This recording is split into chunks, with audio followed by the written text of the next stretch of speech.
ये आकाशवाणी रायपुर है। छत्तीसगढ़ी समाचार बुलेटिन के संग मिनल तिवारी के जय जोहार। आज के प्रमुख समाचार।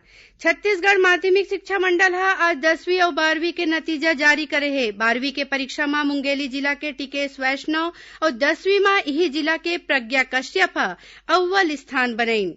प्रदेश में अब तक कोरोना संक्रमित 38 नवा मरीज के पुष्टि होए हे। सबले ज्यादा 9 मरीज बलरामपुर और राजनांदगांव में मिले हे।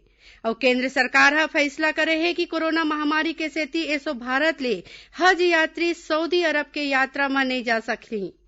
अब समाचार विस्तार ले। छत्तीसगढ़ माध्यमिक शिक्षा मंडल कोती ले आयोजित 10वीं और 12वीं बोर्ड परीक्षा के नतीजा आज जारी कर देगी। 10वीं में करीबन 73% और 12वीं में 78% ले ज्यादा लइका पास हुए हैं। रायपुर के चिप्स कार्यालय में स्कूल शिक्षा मंत्री डॉक्टर प्रेमसाय सिंह टेकाम ह परीक्षा परिणाम जारी करीन। आज जारी प्रावीण्य सूची के मुताबिक 12वीं के परीक्षा में मुंगेली जिला के टिकेश वैष्णव ह 97.80% लेके पहली स्थान में रहीस। वहीं रायपुर के श्रेया अग्रवाल दूसर और बिलासपुर जिला के तनु यादव ह तीसर स्थान पाए है। वहीं 10वीं के परीक्षा में घलो मुंगेली जिला के प्रज्ञा कश्यप पूरा 100% अंक पाके अव्वल स्थान बनाए हैं। बेमेतरा के प्रशंसा राजपूत दूसर और बालोद जिला के भारती यादव तीसर स्थान में हवे। रिजल्ट घोषित करे के संगे संग 10वीं और 12वीं परीक्षा के प्रावीण्य सूची जारी करे गे है। 12वीं के प्रावीण्य सूची में 16 और 10वीं के प्रावीण्य सूची में 42 झिन पढ़इया लइका मन के नाव शामिल है। परिणाम जारी करे के बाद स्कूल शिक्षा मंत्री ह पास होए लइका मन ला अपन शुभकामना दिन और असफल होए लइका मन ले कहिन कि ओमन फेर ले मेहनत करे जेखर ले सफलता जरूर मिलही।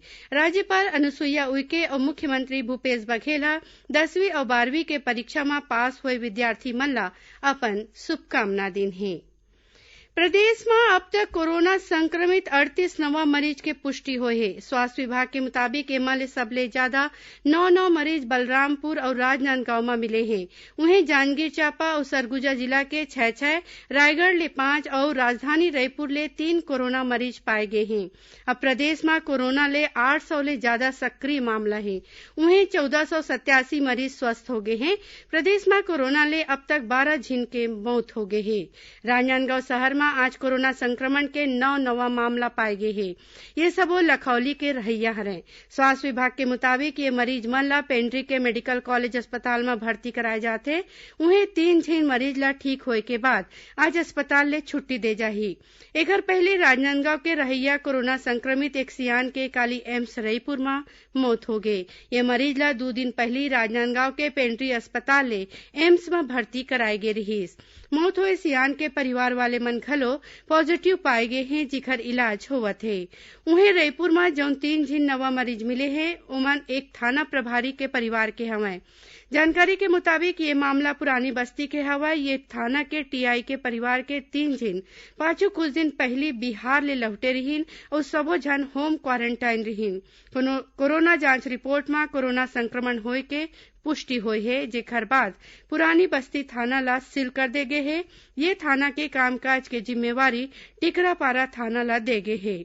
एकर पहले काली राजधानी रायपुर के अभनपुर क्षेत्र में 3 झिन सैलून चलैया मन कोरोना पॉजिटिव पाए गए हैं। एमा ले 2 झिन नायक बांधा गांव के और 1 झिन अभनपुर के रहैया हरय। योग गुरु बाबा रामदेव के पतंजलि आयुर्वेद कोरोना वायरस के इलाज बर कोरोनिल नाव के दवाई तैयार करे है। उत्तराखंड के हरिद्वार में ये दवाई के शुरुआत करत बाबा रामदेव कहिन की कोरोना संक्रमण बर पतंजलि दवाई तैयार करे है। उमन बताइन कि ये दवाई के जांच के बेरा पाए गिस कि कोरोना वायरस ले संक्रमित 69% रोगी 3 दिन में ठीक हो गए। उन्हें 100% हफ्ता भर में स्वस्थ होगिन। छत्तीसगढ़ी समाचार बुलेटिन आप मन आकाशवाणी रायपुर ले सुनत हव। छत्तीसगढ़ के खबर ले है आपके वास्ता और खबर के विश्वसनीयता ले है हमार वास्ता। आकाशवाणी समाचार रायपुर के प्रादेशिक समाचार बुलेटिन के संगे संग हमार समसामयिक कार्यक्रम आप रेडियो के संग अपन मोबाइल में घलो सुन सकत हव। आकाशवाणी समाचार फेसबुक, ट्विटर और यूट्यूब में घलो हावय। हमार फेसबुक पेज हरे Chhattisgarh news on AIR, Twitter handle CGAIR news और हमार यूट्यूब चैनल हरे छत्तीसगढ़ AIR न्यूज। तो अब रेडियो के संगे संग आपके मोबाइल के माध्यम ले हम आप तक पहुंचत हन। छत्तीसगढ़ के हर खबर पर सुनत रहो आकाशवाणी समाचार। और अब आगू बढ़न बांचे समाचार डहर। छत्तीसगढ़ विधानसभा सचिवालय 24 जून ले 28 जून तक बंद रही। ये आदेश राज्य विधानसभा के अपर सचिव ह जारी करे हे।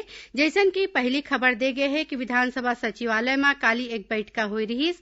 एमा शामिल एक कांग्रेस विधायक पॉजिटिव पाए गे हे, जेकर बाद सावधानी राखत विधानसभा सचिवालय ला बंद राखे के फैसला ले गे हे।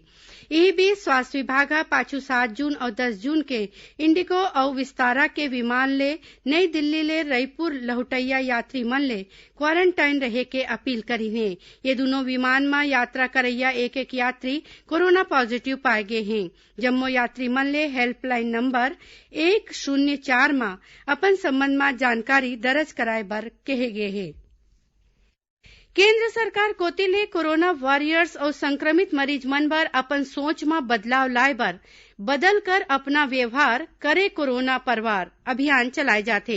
राज्य में घलो पंचायत और ग्रामीण विकास विभाग पंचायत प्रतिनिधि और अधिकारी मन ला ये अभियान में जारी करे वीडियो के बने ढंग ले प्रचार प्रसार करे के निर्देश दीन हैं। राज्य में कोरोना के बढ़त मामला ला देखा स्वास्थ्य विभाग कोती ले सरलग चिकित्सा सुविधा ला बढ़ाए जाथे।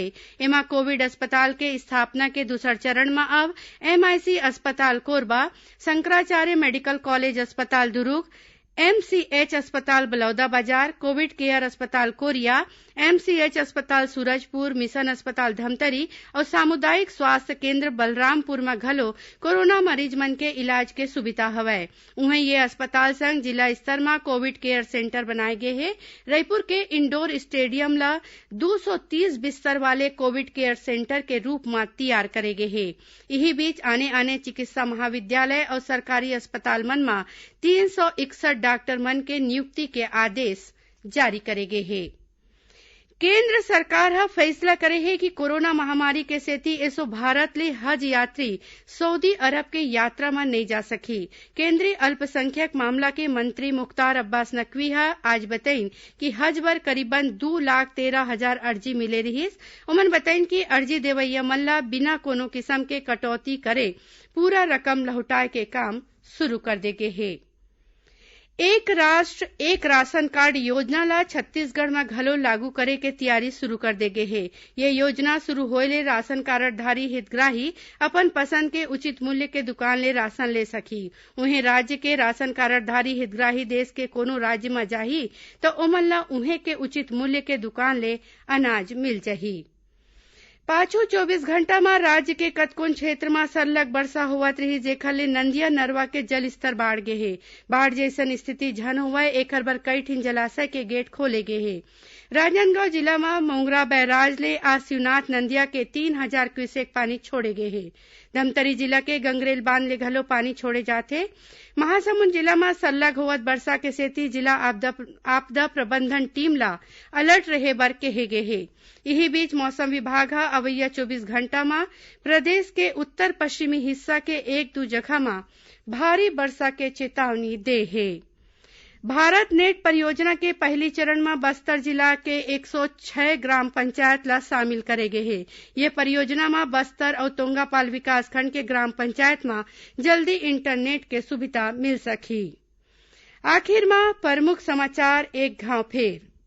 छत्तीसगढ़ माध्यमिक शिक्षा मंडल हा आज 10वीं और 12वीं के नतीजा जारी करे है। 12वीं के परीक्षा में मुंगेली जिला के टिकेश वैष्णव और 10वीं में यही जिला के प्रज्ञा कश्यप अव्वल स्थान बने।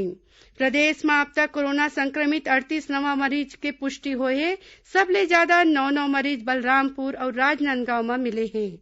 और केंद्र सरकार हा फैसला करे है कि कोरोना महामारी के सेती एसो भारत ले हज यात्री सऊदी अरब के यात्रा में नहीं जा सकी। एकरे संग छत्तीसगढ़ी समाचार बुलेटिन इहे सिरावत है। जय जोहार।